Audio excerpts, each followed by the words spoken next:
Lalasapin muna natin yung moment na 'to.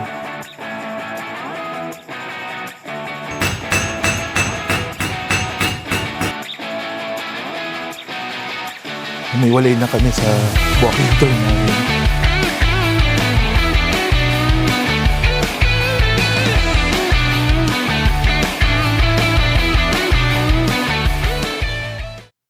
Hi guys! Welcome back to another vlog. It's day 9 of our Euro trip.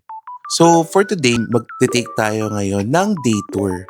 So kinuha natin tong tour na to sa Klook. So binook namin siya for I believe mga nasa 5,000. So we'll actually be going to Toledo and Segovia. According to my research, both cities are recognized as UNESCO Heritage Site. So really excited na mapuntahan to for today. Ang maganda naman dito is later siya from Madrid. Hindi ka na kailangang lumipat ng city or mag-iba ng hotel. So later, pupunta kami dun sa meet-up point na I believe siguro mga 20 minutes din na bus from our hotel here at Plaza España.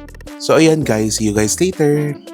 Good morning! Ayan, so kita nyo naman na madilim pa talaga sa labas kahit 7:30 AM na yan. So late sunrise. Siguro yung mga sunrise ito mga 8 AM. So in terms of weather, parang ilang degrees ba to? 6 degrees. O diba?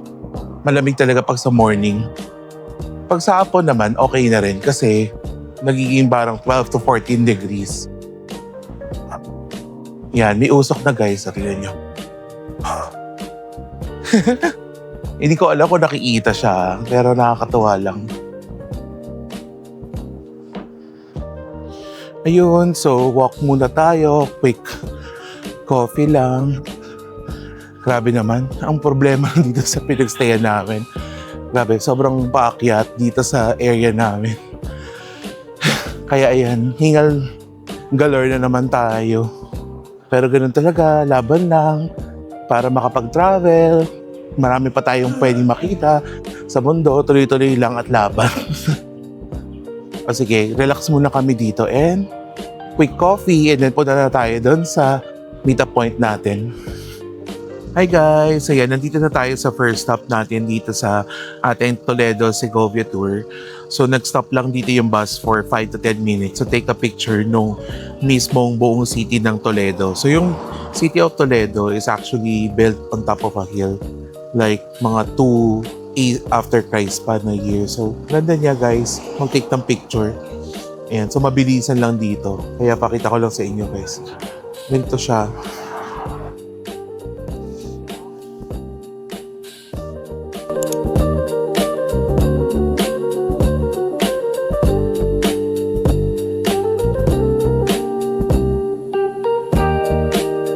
Ayan, tinatawag na tayo ng tour guide natin. Kaya balik na tayo agad sa bus. Ayan na.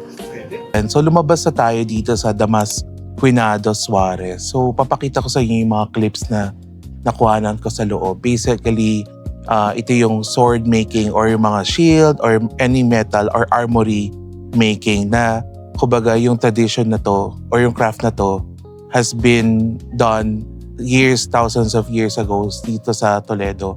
And then the piece is what you will see with flowers, birds, or views of Toledo is the Spanish or Renaissance design. They start to make it later in the 16th century. In the qualities, you will have first quality pieces are the ones done by masters. They have their own designs, making them with a lot of details.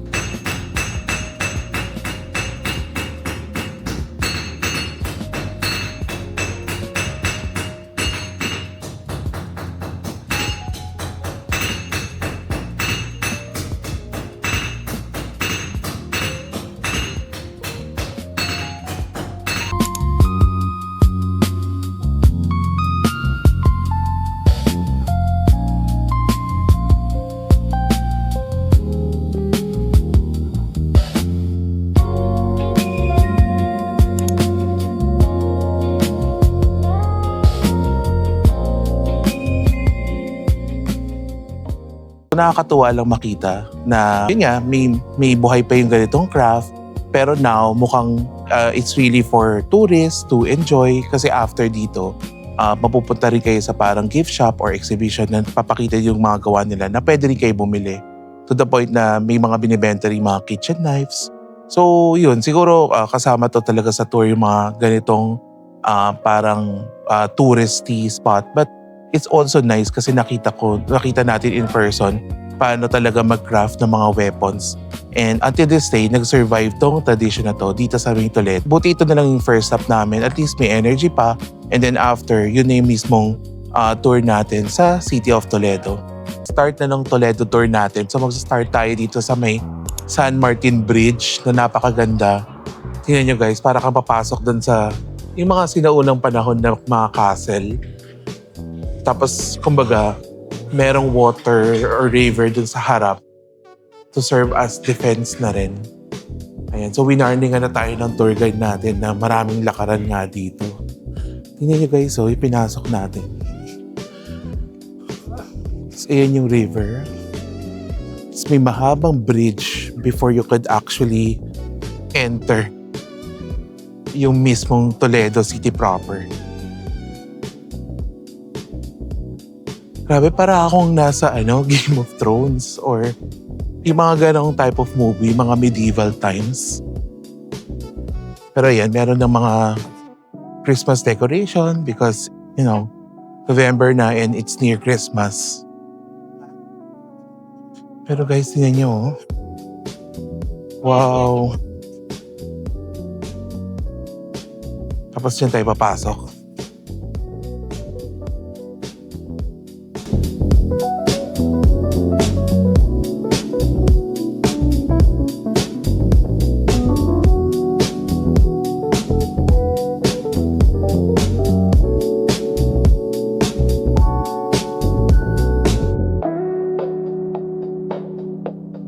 King, Charles the First, and the last one, Charles the Second. His grandson, but the last was for king. After that, we have the Bourbons, but this story is for later. So now we are gonna see the plan of that city, just to know who was divided the Toledo during the medieval time.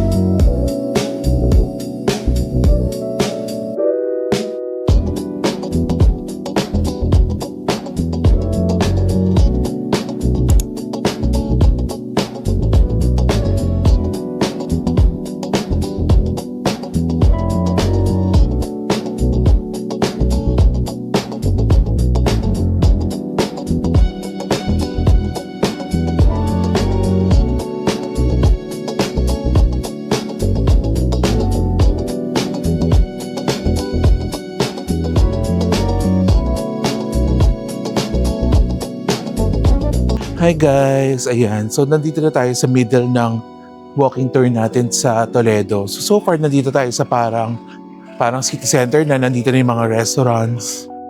Pero grabe guys, sobrang hiking talaga pataas. Sabi nga nila, it's a city on a hill. Pero hindi ko in-expect na ganun ka taas yung ika-climb. So if may problema kayo sa heart condition or PWD, make sure na i-consider nyo rin kung kakayanin nyo tong tour na to. Anyway, may mga videos na ako pinakita na nandun yung inakyat natin.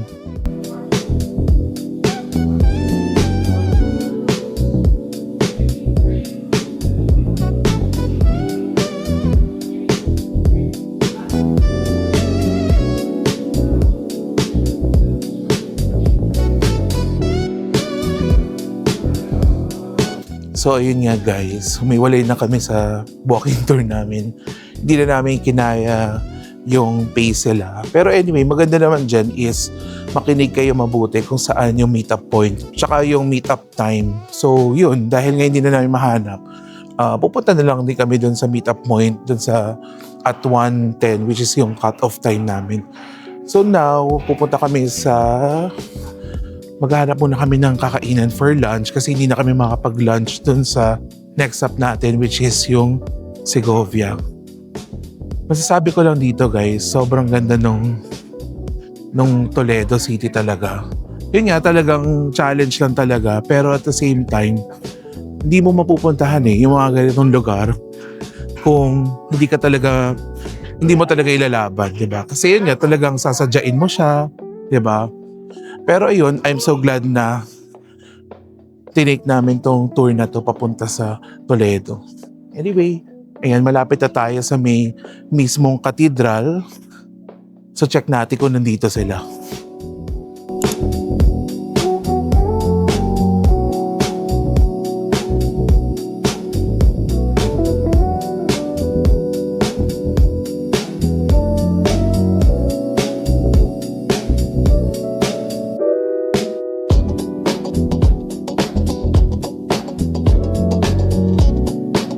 Ayan guys, nagmabilisang lunch lang tayo dito sa isang Spanish restaurant. So hindi ko na video kasi mabilisan lang yung call time. So parang 2 hours na kami dito in total sa Toledo. So kasama na dun yung walking tour and mismong lunch break. So ayun guys, next stop naman natin is Segovia. So nakaabot naman tayo sa meeting point and waiting na lang for the bus. See you guys later!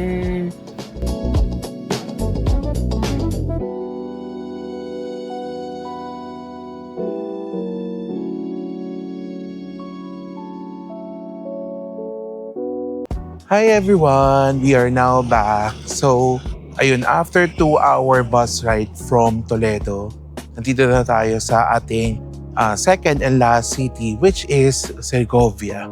Ayan, so, yung main na pupuntahan natin dito is, nandito tayo sa ating first stop, which is the aqueducts. According to our tour guide, itong mga Roman aqueducts na to is actually built, estimated siguro mga 1 or 2 AD na.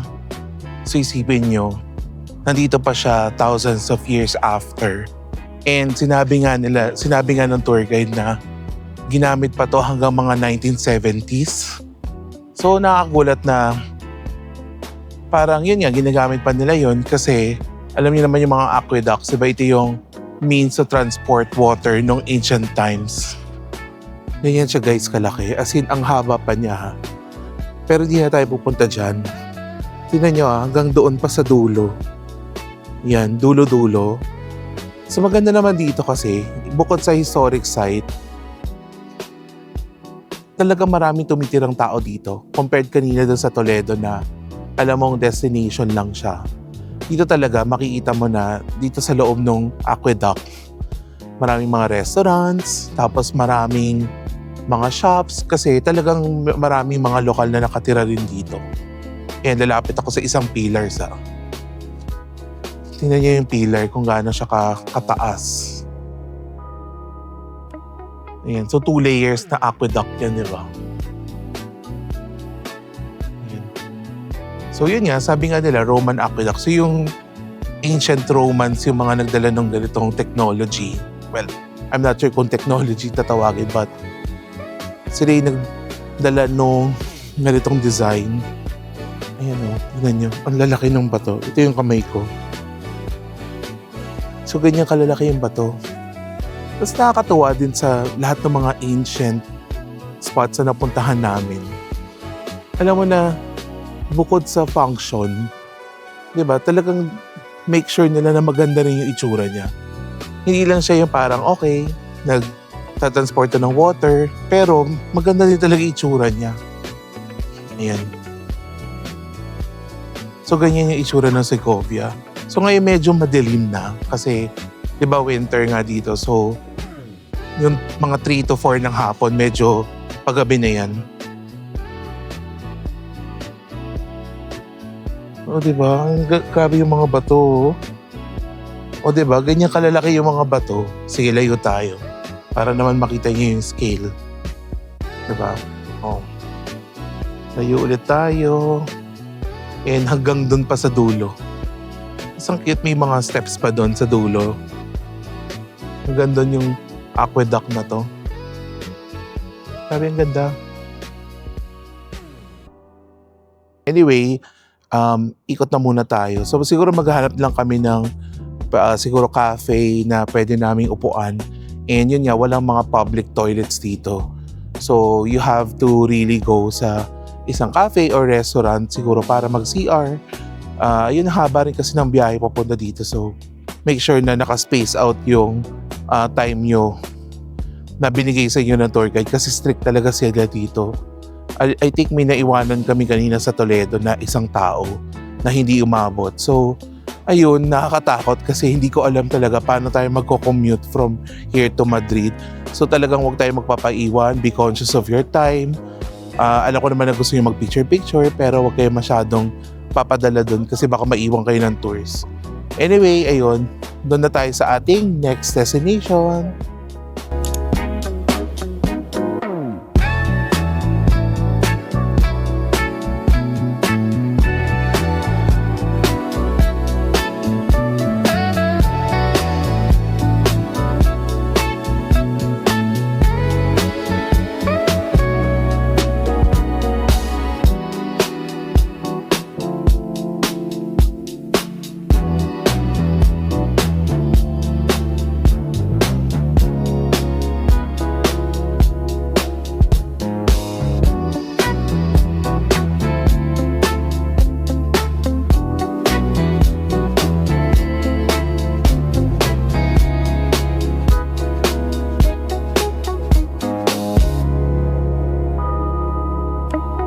Ayun guys, umorder muna tayo sa isang cafe dito ng cappuccino saka ng palmin or palmier. Hindi ko alam, basta yung shape na yan. Chill muna tayo dito.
So nandito na tayo sa last stop ng ating tour dito sa Segovia. So makita nyo napaka-majestic lalo tong last spot natin, which is the Alcazar de Segovia. Alam mo yung parang feeling na castle siya pero on the cloud siya kasi ang taas-taas ng elevation. Nakita ko rin guys kung gaano na tayo kataas, 'di ba? Sobrang ganda dito kasi paano nila na-preserve yung mga ganitong historical sites.